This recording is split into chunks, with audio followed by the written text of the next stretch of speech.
Hello everyone friends, today we will be talking about the 6th season of the Dragon's Land project together. Before we begin, don't forget to subscribe to the channel and join our Telegram channels for more videos like this. Now let's get into the details. When you look at the project, as of the past few days, they have finished Season 5 and moved on to Season 6. And during this process, reward distributions are still ongoing, and I can say that most of them have actually been completed. First of all, for those who are not familiar with the project, I want to give a brief summary. Here's how the project works.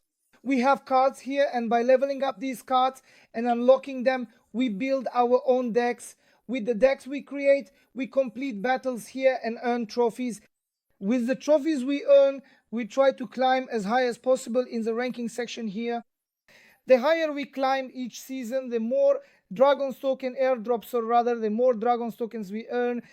As you can see here, it shows how much is earned in USDT. For example, the first place gets $2,000 and the second and third places receive $750 each, and the rewards continue in this way. For example, in the previous season, that is in Season 5, which was a reward distributing season if I remember correctly, I ranked around 700 or 800. So I made it into the very last tier and earned $1.50, and as you can see, this amount was sent to my wallet as Dragonz token. If I want, I can use this directly for trading on the DEX, or I can hold it for the long term. Since cashing out $1.50 right now won't really benefit me much, I think it's better for me to just hold on to it.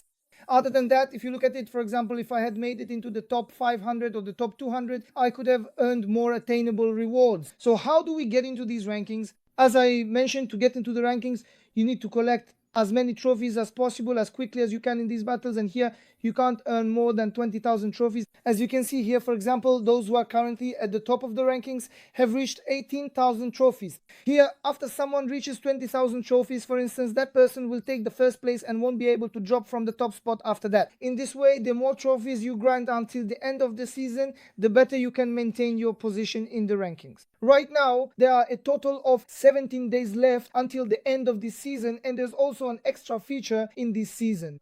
But before I talk about that, let me mention the reward distributions. As I said, most of the reward distributions have been completed, but some are still ongoing.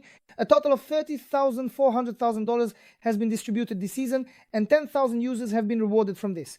In addition to this, there are NFT rewards and loot chest rewards.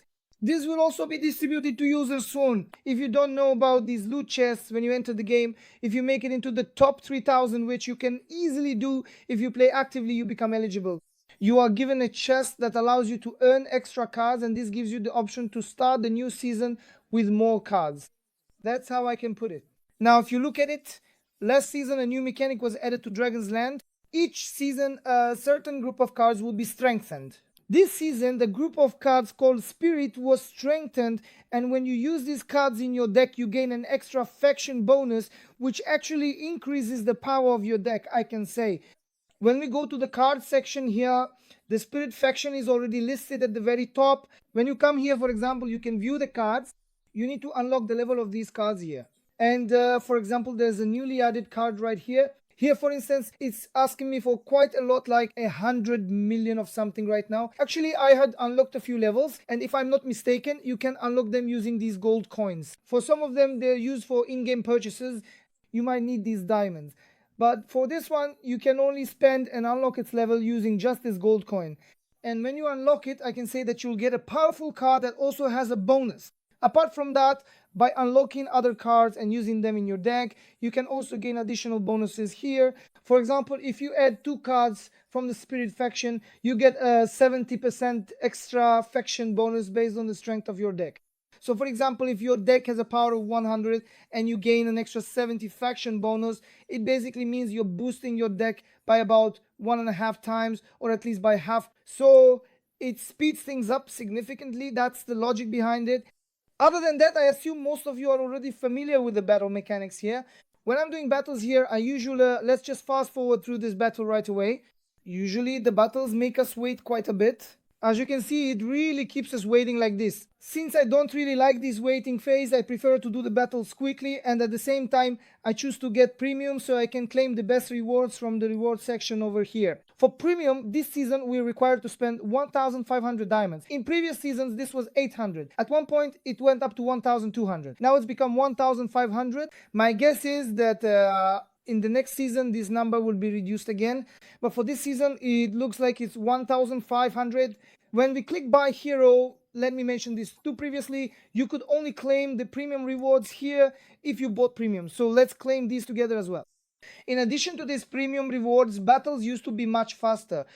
Now we also have an additional advantage. Normally when we do battles, our speed, our energy is 28,800. As you can see, it even doubled this energy. When you buy premium, it increases it to 43,000. So it almost doubles it.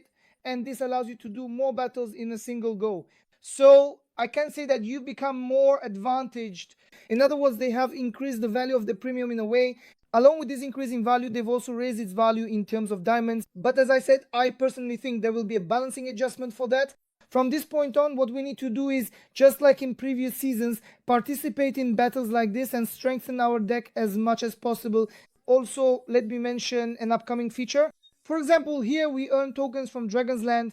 If we want, as I mentioned, we can use this for trading on the DEX and directly convert them to USDT or Toncoin, or we can convert them to Venom coin or other currencies as well. Additionally, a staking feature will be introduced in Dragon's Land, and through this staking feature, you'll be able to earn extra bonuses, rewards, and so on when you stake. There is information that this feature will be available soon. Just so you know, it hasn't been released yet. So I thought it would be useful to mention that as well. The token distributions of Dragon's Land will also continue. Most likely this will go on for quite a long time, because when you look at the tokenomics of Dragon's token, which is the project's token, you can see that 80% of it is allocated to be distributed to users as airdrops. Or more precisely, for the play to earn model. You know, like when we're battling here, this is actually a play to earn game, and we can see that tokens are set aside to be distributed in each season. So in the long run, we'll keep earning here through the different seasons. I also try to keep you informed as much as I can whenever a new season arrives. Well then, I think we can slowly wrap up this video now. If you have any questions or anything you'd like to ask, you can reach me through the comments or via my Telegram chat channel. I wish you all a great day and lots of earnings.